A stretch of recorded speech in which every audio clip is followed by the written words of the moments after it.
నీవు ఈ కొంచెములో నమ్మకముగా ఉంటివి, నిన్ను అనేకమైన వాటి మీద నియమించదను. మత్తయి సువార్త 25వ అధ్యాయము 23వ వచనము. నమ్మకమైన వారి నిమిత్తమై బల నమ్మకమైన దాసుడా అని దేవుడు సెలవిస్తున్నాడు.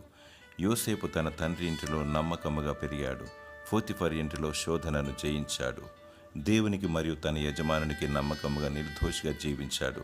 అపనిందను భరించాడు. చెరసాల పాలయ్యాడు. చెరసాలలో బహు నమ్మకముగా విధేయతతో శిక్షను అనుభవించాడు. యెహోవా అతనికి తోడయుండెను. నమ్మకస్తులకు దేవుడు నిత్యము తోడుగా ఉంటాడు. నీ నమ్మకత్వము, విశ్వాస, భక్తి, ప్రార్థన జీవితము, మంచితనము రహస్యమందు చూచు నీ దేవునికి తెలుసు. ఆయన నీకు విజయమిచ్చును.